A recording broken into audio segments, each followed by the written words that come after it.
we're gonna talk about variables. Don't worry if you don't understand every single thing in this lecture, because learning a programming language takes a lot of practice, and we're gonna practice these in other lectures as well. What is a variable? I'm gonna give you an example right here. I'm gonna type int and I'm gonna give it a name. Variables are like different types of boxes that can hold different things. As you can see here, I've given my variable a name, and the first letter is lowercase, while the first letter of the second word is capitalized, and this is a type of convention in Java. And my variable is of type int, which means an integral, so it can hold a whole number, an integral number, no matter if it's positive or negative. So here I've declared my variable, and now I can initialize it. And I can print this value by using the same println method like in the previous lecture. I'm gonna type sysout and control space, and again Eclipse will fill out the system.out.println method.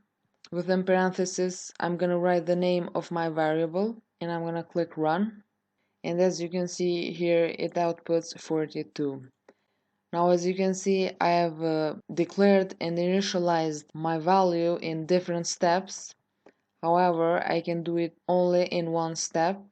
So this is the same thing as we did previously, but it's declared and initialized in only one line. Now in Java are 8 different types of primitive variables, and we're gonna go through these really quickly, and in the next tutorial we're gonna be looking at classes and objects.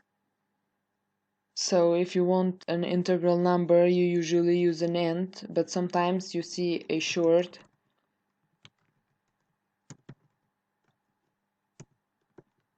So an int is a 32-bit value in Java. If you don't know what that means, it doesn't matter right now. However, short is a 16-bit value in Java, and it can hold slightly smaller numbers than an int value. I think it can hold up to 32,767. And we can output this in the same way. Sysout, control space, a short. And these names, by the way, you can call anything you want. You can call them numbers, amounts, values, basically anything you want. So there is a long version of an int as well, another primitive type in Java. And this is a 64-bit for really big numbers. And we'll output this in the same way.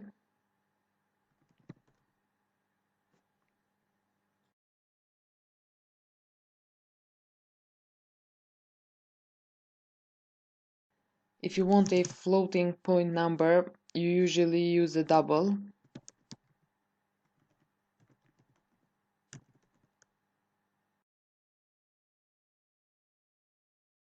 You use this for very precise decimal numbers. We're gonna print this out as well. We got the output right here.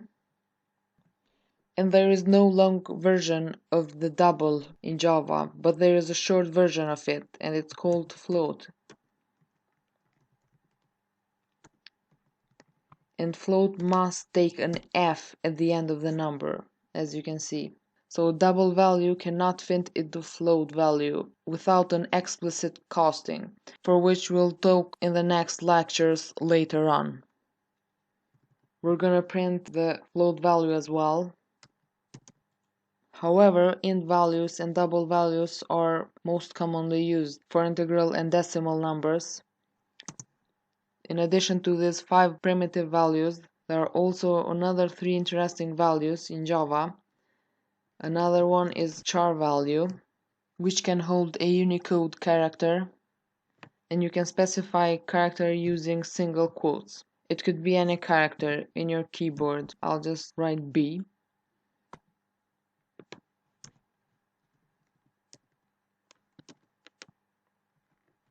And there's also another very useful primitive type. It's called Boolean, and it can simply hold true or false.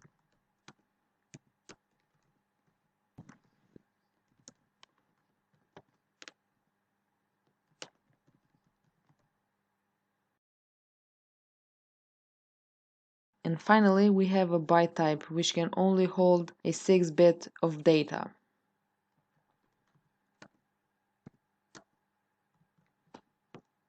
It can be positive or negative numbers, but positive numbers only go up to 127, and negative numbers can only go up to 128.